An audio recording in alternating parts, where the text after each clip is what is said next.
Hi, Karina here, your Lucid Living coach. How's everyone doing? I am just doing a little video on what's happening this Gemini season. We have the new moon in Gemini happening Friday. Gemini season. The sun just entered Gemini today, and I am super excited. Just got done with the bath, so my face is kind of shiny with moisturizer. It's my magic moisturizer, which you can find on my Etsy page. The link is in my bio. What's up, Vanessa, my Gemini? Happy birthday. Your birthday's coming up, and this is perfect because I'm going to be talking about your new moon in Gemini that's happening on Friday. And now that we entered into Gemini season, our minds are going to be busy. And the feminine and masculine energy will be finding its balance. Miss Miyagi said hi. Here. You want to say hi to Vanessa? Say hi.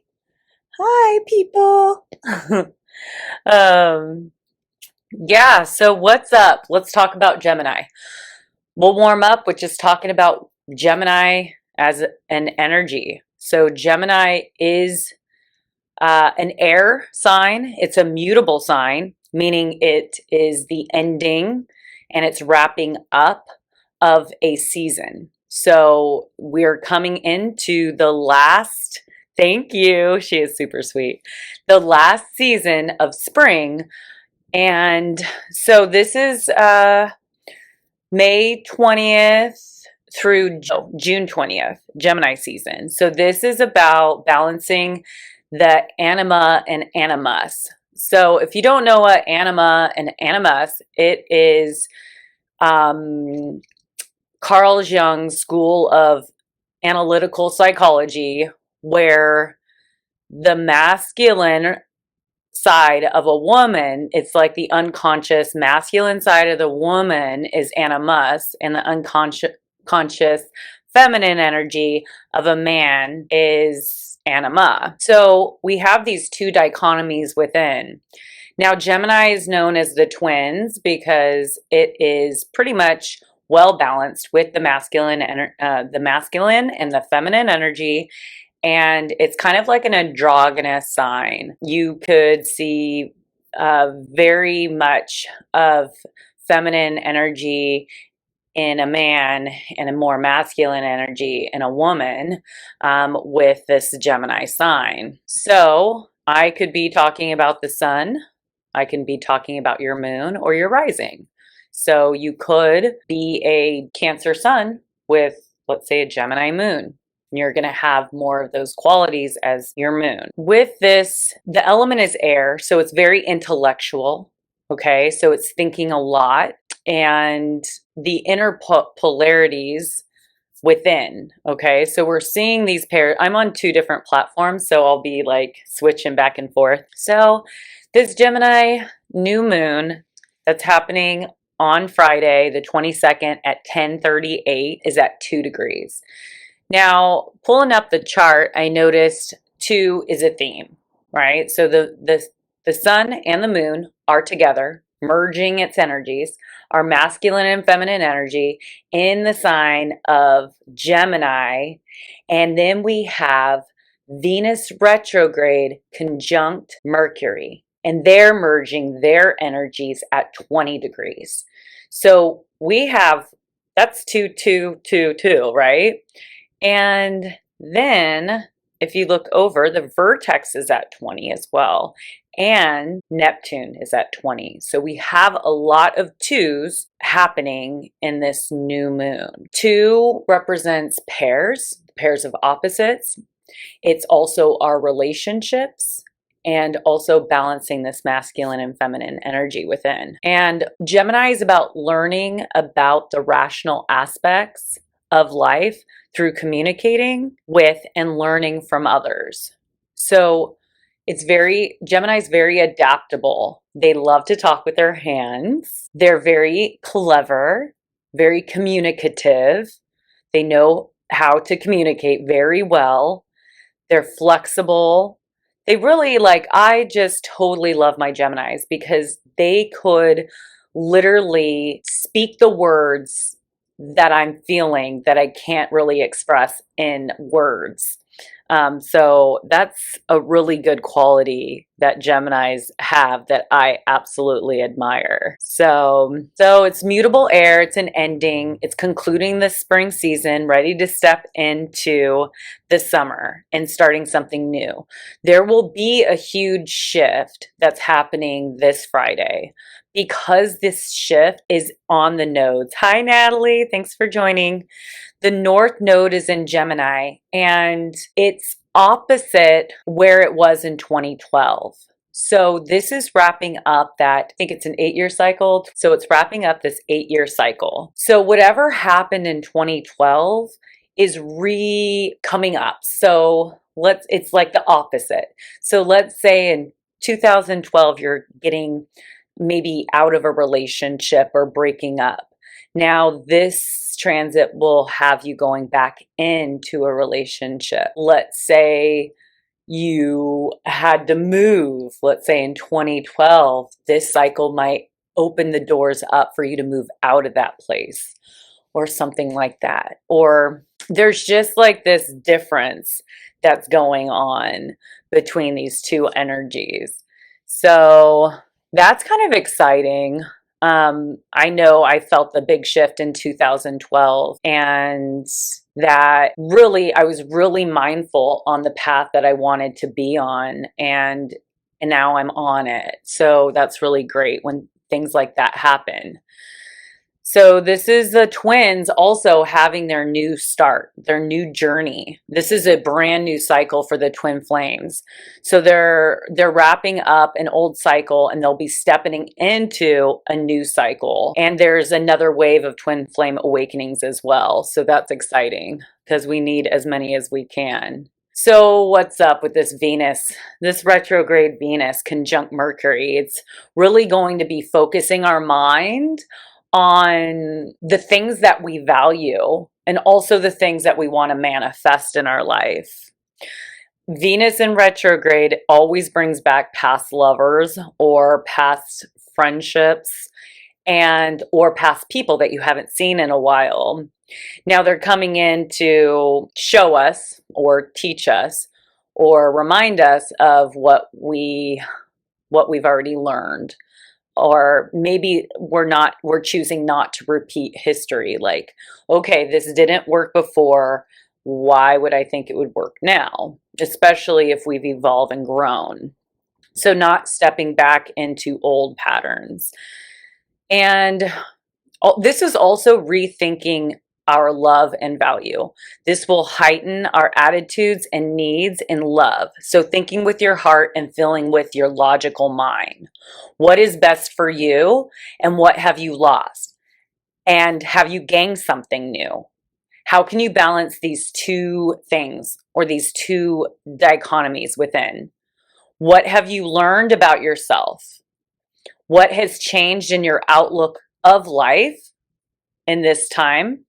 And what aspirations are you guided to attain now?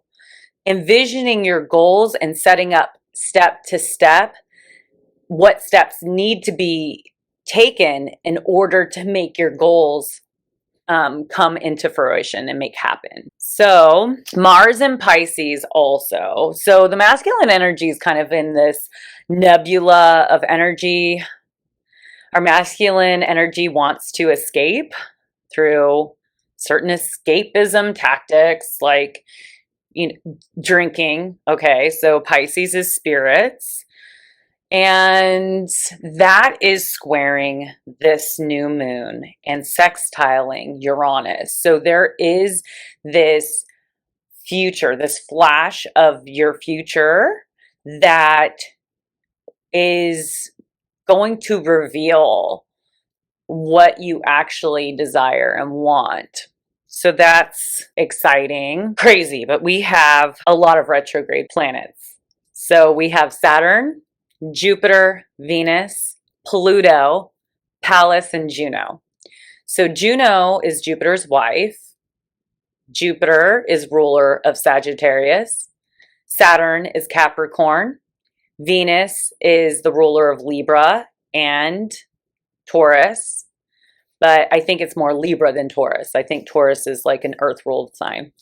And Pluto is Scorpio. So all those signs are slowing down, going inward, probably feeling a little more tired, a little more out of it because they're preparing for the future. So they're going inward, they're meditating, and they're figuring out what is next.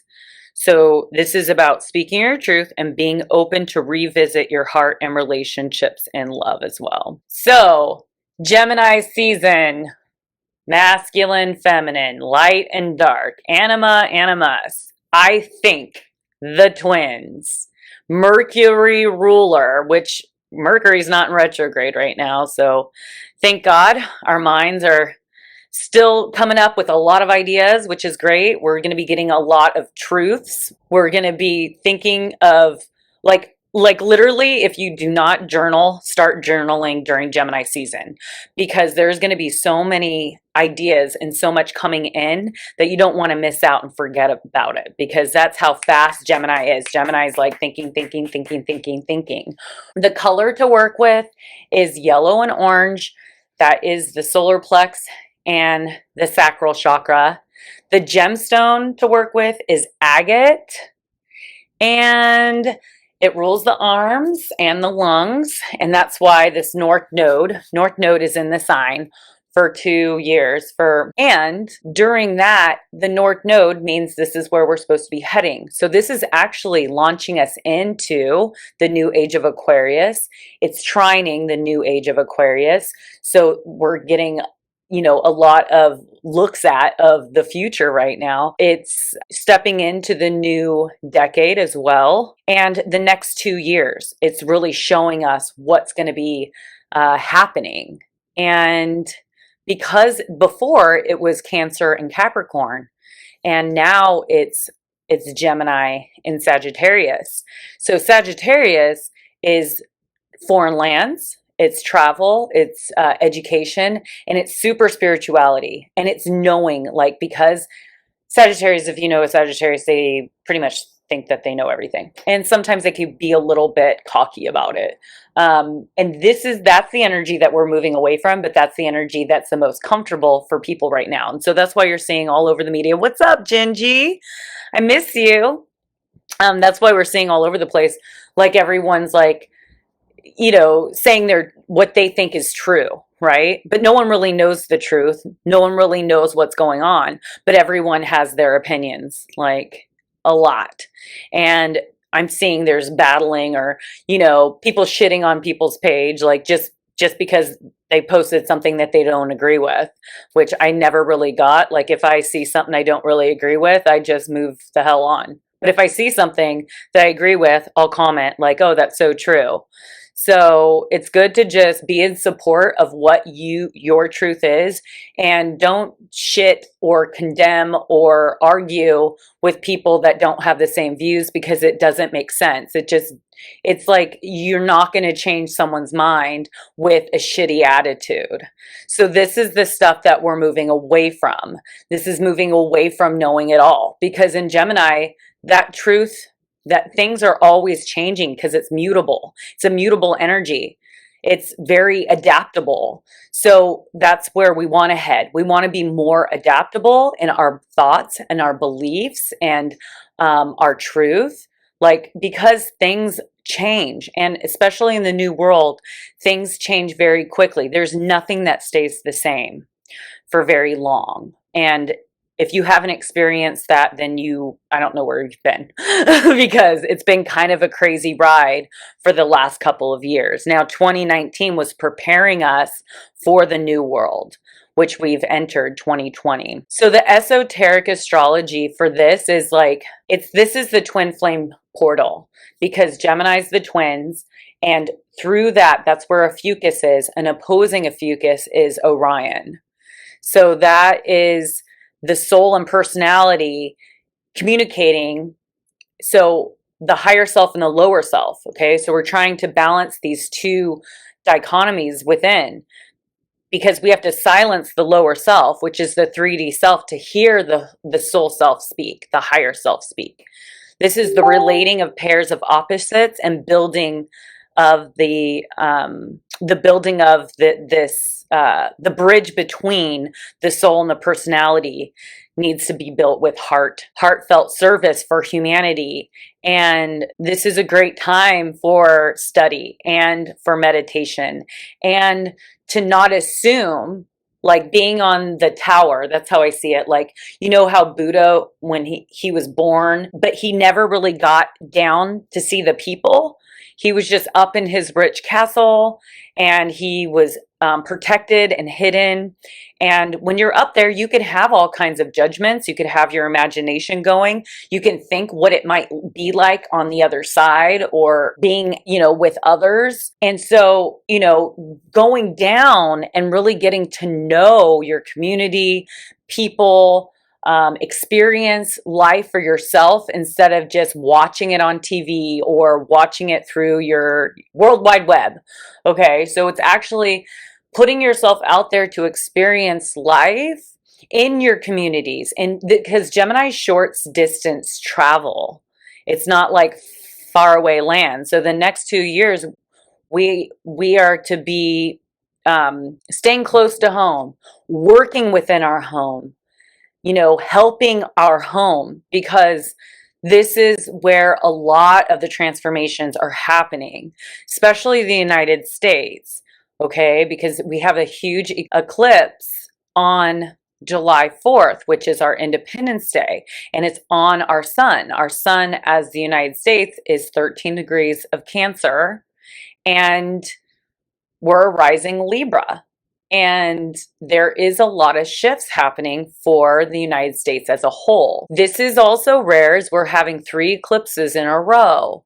We have one on June 5th, one on June 22nd, and then another one on July 4th. Now, these eclipses are in similar places that they were in 2012 because the nodes, but they're opposite. So I noticed that the one that's in Cancer at 0 degrees, that's a brand new beginning in Cancer. That one is June 20th. Now, I noticed in 2012, there was a 0 degree eclipse in Gemini, and that was a brand new beginning for Gemini. So wherever that is in your chart, for Leos, rising Leos, Gemini is in the 11th house of friendships and communities. So there was a brand new beginning that happened in that area, and these eclipses are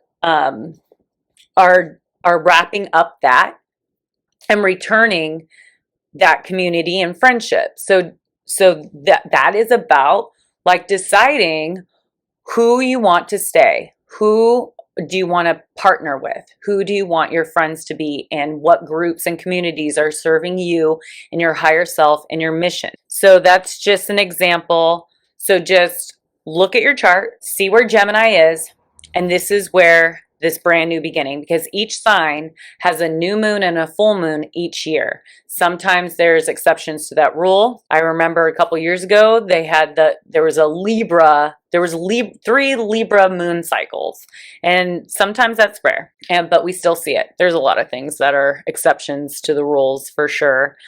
But I think that's all that I wanted to really say. I was thinking I can pull some cards for this new moon, and I'm glad that I'm still. All right, so this is for the new moon in Gemini. What's coming in for the collective for this Gemini season? Got a lot of retrogrades going on. That one wanted to turn over. Mortality. 42, 4, 5, 6. Life is brief, bright, beautiful, and yours to live. All right. 42.